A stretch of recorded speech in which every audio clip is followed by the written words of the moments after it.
This week in the conversation, I have novelist Claire Bijou joining me from Port-au-Prince, Haiti. We're going to be talking about her debut novel titled Falling for the Arabian. Interesting. But before we get into the video, I just want to remind everyone that it's important to subscribe to this YouTube channel. And if you do, don't forget to click the notification bell so that way every time a video is posted, you're going to have it directly into your portable. So let's get started.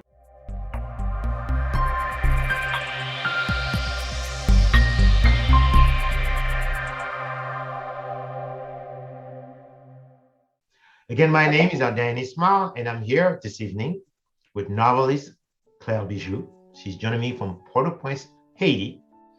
Yes, from Port-au-Prince, Haiti. And we're going to be talking about her interesting debut novel titled Falling for the Arabian.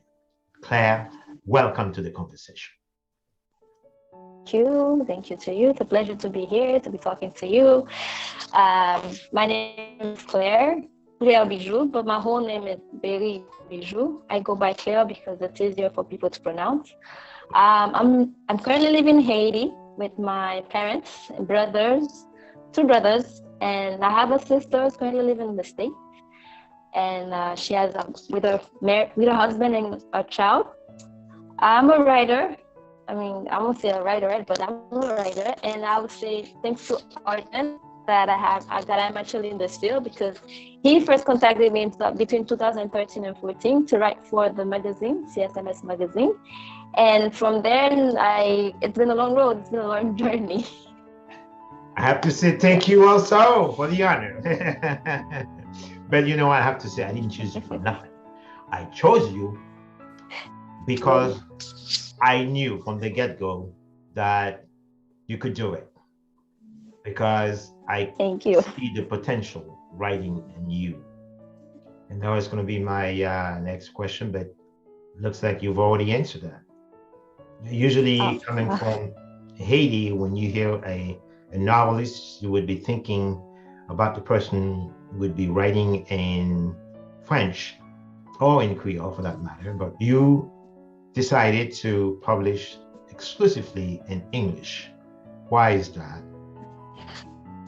I write English because it's much easier for me to express myself in English.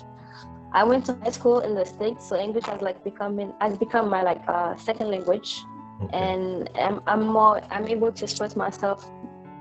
Writing through English. So French is I do write in French, but I'm always afraid of making mistakes. So with English, You're more comfortable. More comfortable, exactly. Okay. But how can you still be comfortable in an environment where everyone would be speaking, or everyone is speaking a language that is remotely, sounding like English, because French and Creole, and I understand that you went to school to the United States and you went back to Haiti with your parents. Exactly. But let me ask you this: is that in your work environment, do you communicate mostly in English? Because I know you work for some international agencies. Yes. In my work environment, it's mostly actually French and Creole. Mm-hmm. And there's also English, but it's not where I work at. It's mostly French and Creole. And English is like when you meet internationals that actually speak English, so you get to speak the language. Okay. So to keep speaking English, mm-hmm. I always listen to music or I watch movies in English. And I always communicate with my brothers in English and my sisters in English. So I have like an environment close to me that speaks English. I have friends also that speak English, so I'm always practicing the language together. Okay. So, so you've published your first novel, which titled Falling for the Arabian. And my understanding, there are two protagonists in this story. Yes. One is Sarah Bayou, and the other one is Amir, which sounds like an Arabic name. It is. Okay, so Sarah moved to the United States and because of a job or offering, right? And then Yes. here in the United States, she meets the young man at a banquet. Could you please explain to the viewers how the story develops from there? You don't have to Yes. tell the plot, right? Okay, just a resume. They met at the banquet, and Samir, upon first seeing Sarah, was meeting with her. So he was like, "This is like her beauty. Her beauty was what attracted him first, and he felt this sort of connection toward her, and he wanted to actually. Though at first he didn't really. I mean, upon seeing her, he just was attracted. But when he found out she was actually working for his friend, his best friend Colin, and he knew that she wasn't jealous, so he just took the opportunity to actually have her come to his country, which is Syria, so that it was both a way of him to get to know her and also for her to publish what was going on actually in the war in that country. So to that their journey, though they do fall in love, but there has been other, let's say, other people, other characters to play that also try to take Sarah away from him. Those he has to fight and protect her, and this came this whole war, plus the war, and they have to escape. And then at the end, winning the war, well, not winning the war, winning the fight to win her heart and destroying his enemy and getting married. So it's like a whole story, love, war, and all that. It's a mixture. Now, if I understand correctly, Yeah.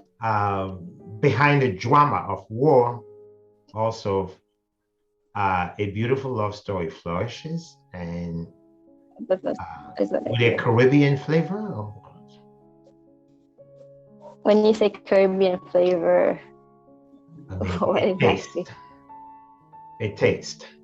Because the writer paints the story, you know, although the setting is not in Haiti or anywhere from the Caribbean, but the writer itself, the writer herself is Caribbean. So can our readers find some Caribbean flavor into it? Actually, well, the ending is actually in Haiti because they get married in Haiti. Right? That's where Sarah's from, and they stayed in Haiti. And yes, also it's a bit Caribbean flavor, like, portraying what us Caribbean women is like, fiery, hot, but sensitive and loving. So that kind of stuff, exactly. Yeah, they say that Caribbean women. Okay, but let me ask you something. We are fiery. Let me ask you something.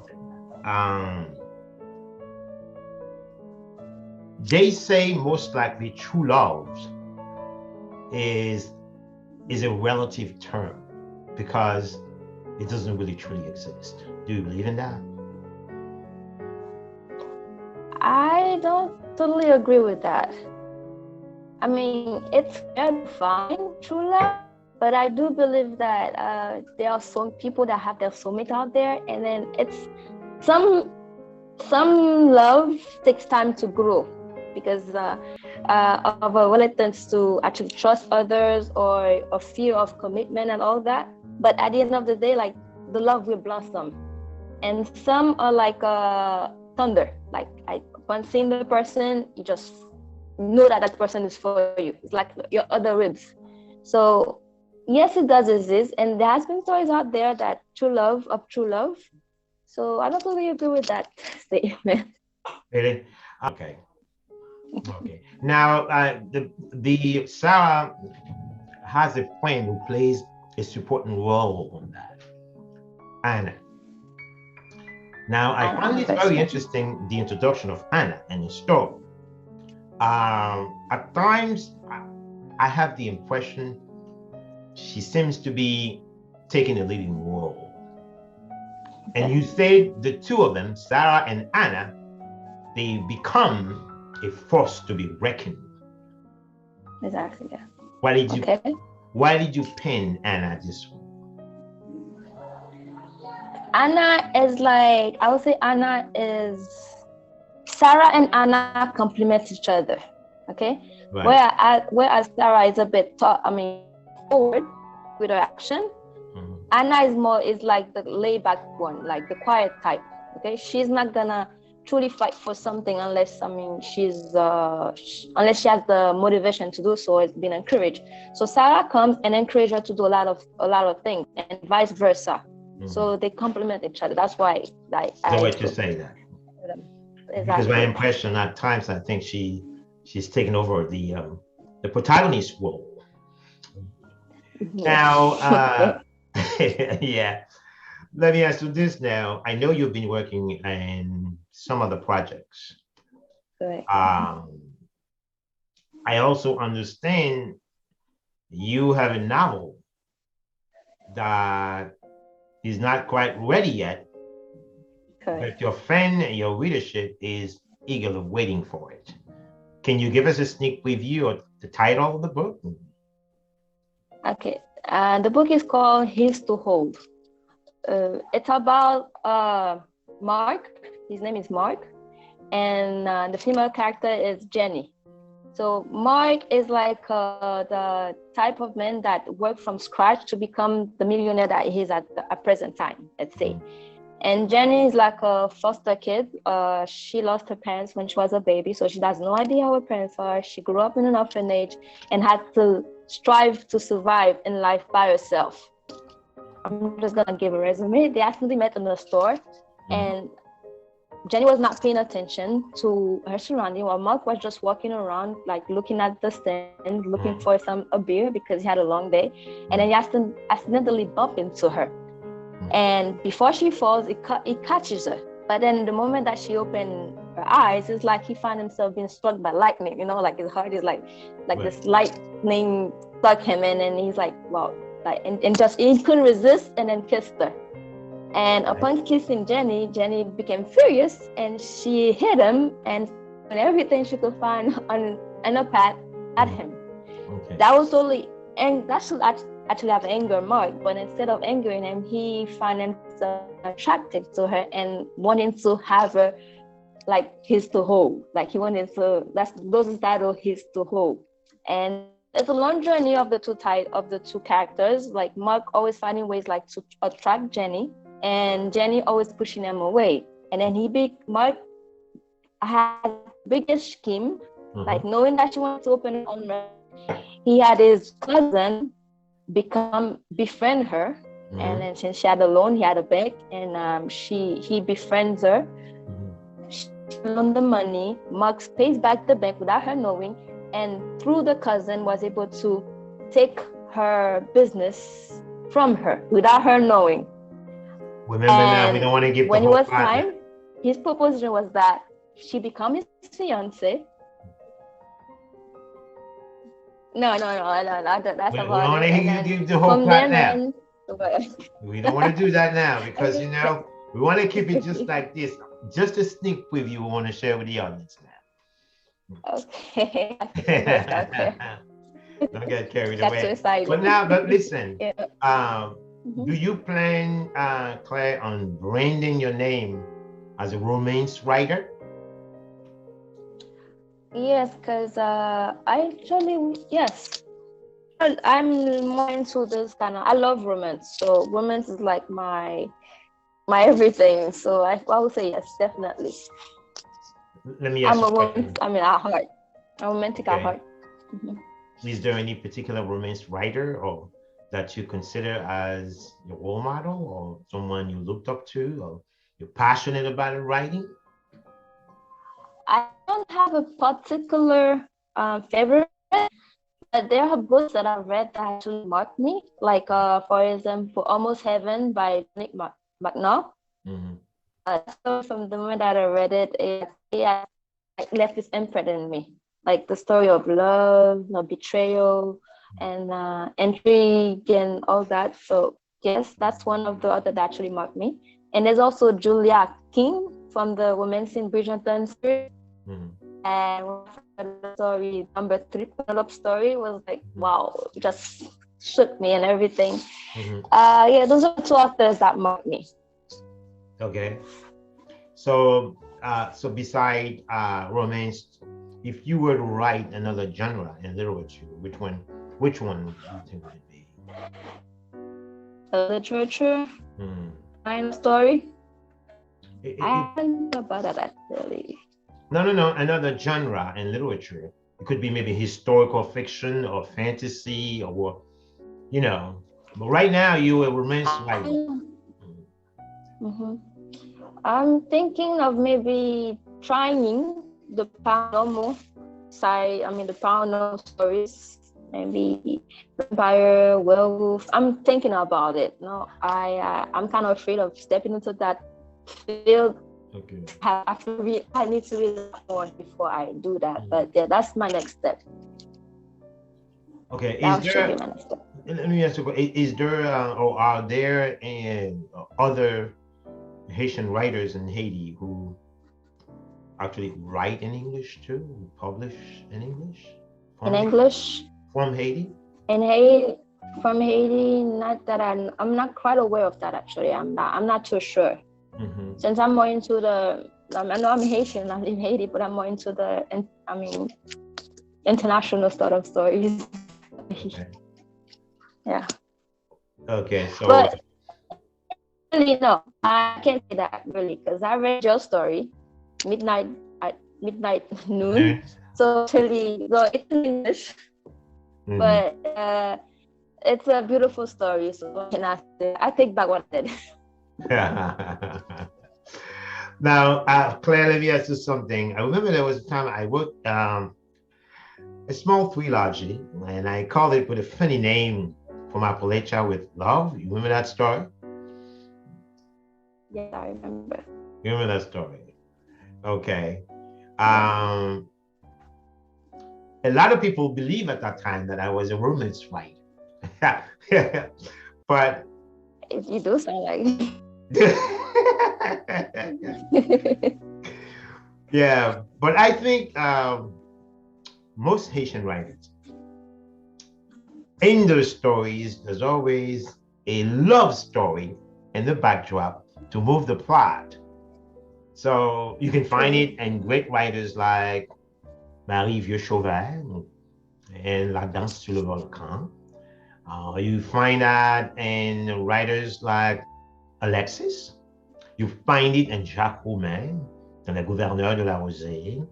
You know, there's always a love story to move the plot. And at time, you believe that the love itself, the romance itself, has a tendency to take over the message behind it. You know, for those of us who believe in romance stories. But as far as I'm concerned with Claire, I'm always going to read a romance story when I'm reading Claire. Am I right? Correct. There's always going to be a romance story. Because the romance story is what makes all the other stuff just like being the characters together. Okay. So, just before the recording, we were talking about they plan on celebrating Jacques, Stephen, Alexis 100th birthday. I mean, had he lived, he would have been 100 years old this year, this November. And I've been getting a lot of articles, notes, and podcasts about his life and his contribution. Haitians from Haiti State University published a document last week, and a friend of mine just shared that with me. And I was going to ask you, I know you told me that you haven't heard of that, but have you heard anybody in Haiti, throughout your staying in Haiti, talking about writers like this, like Alexis or his woman? Have you heard of you participating in book fairs where they talk about these writers? Yes, I actually do. I mean, they do talk about them in the news or during the like we have like the called Live en Folie every Mhm, year, mhm. and where they actually honor those authors, like the one that contributed to society, the one that has make a name for them. So Mm. yes, I have heard of them. Okay. Yes. Mhm. Okay. So Claire, I know that I cannot let you go because of time, but I can't let you go Yeah. without asking you about the Haitian cuisine. Because I know I have a Haitian woman in the house, but I know Okay. that there's nothing like a cuisine from Port-au-Prince or from Haiti itself. True. True. True. How true That it is true. is. How true it is. 100%. 100% true. 100% true. Okay. Yeah. There was an old saying that when people from Haiti travel to the United States, and it takes them a while to get used to the food they eat Yeah. because they say Haiti is organic food, but here in the United States the taste is different. Whether if it's plantain, or whether if it's sweet potato, or rice and beans, or chicken, it tastes differently. Did you Correct. Like, have that experience too or do you always have this kind of experience when you travel to the United States? yes, actually, because you see, with Haitian food, with our food, there's always this, I don't know, that there's always this something special in there, like that makes you crave it. Like you can't, Really? like other nations can really top that. I mean, everybody has their own little something, but Haiti is just explosive. It's different. And whenever I eat outside of my country in the other states, though the food does taste good at some point, but you just like, okay, just give me my Haitian food. Like, give me my beans, give me my rice, give me like legume, like they say. So it's yeah, it's my I won't say magical because I don't want to like boast it too much, but it's magical. Okay. So, Yeah, Claire, let me ask you something here. Because I know music is a major part of Haitian culture. true. So, despite everything that's been going on with our country, the music seems to be the only art that is still thriving. And of course, and the country's literature too. Um, if I go to Haiti right now, can I still enjoy that sweet compas that we all love to dance? Mm. Yes, you still enjoy it because even though the country it's going through its turmoil right now, but we still have like nightly events Mm. like occasionally. So there's still anybody that wants to come to Haiti right now can still enjoy the compa love or compa. Okay, okay. And if I can still dance Yeah. it, but you know. But I played some time in the house too. So. Now, Claire, before we, Okay.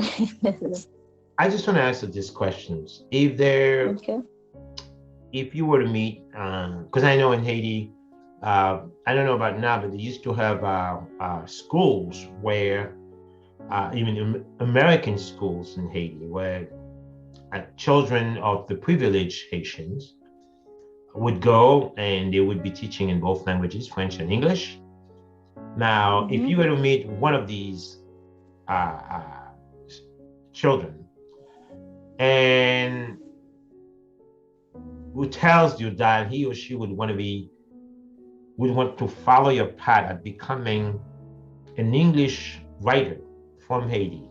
So, what advice would you give that student? I would tell the person like read a lot because that depends on what book they wanna write and what type. Read a Mm. lot and always practice the English because we have a tendency that we live in a French country. We can always like mix up the language. So read a lot, practice a lot of hearings, and then go for it, because it's all about following the heart, what makes you comfortable. If that's what the person wants, then go for it. And I'll support them 100%. Okay. So with that, I'm just gonna say it's been more than a pleasure to have my friend, my old friend, and All the pleasure is mine. end the conversation. And you know what? You're gonna have to start writing for CSMS magazine again. I'm thinking about that actually. You're thinking about it. Every time we talk, you've been thinking about it.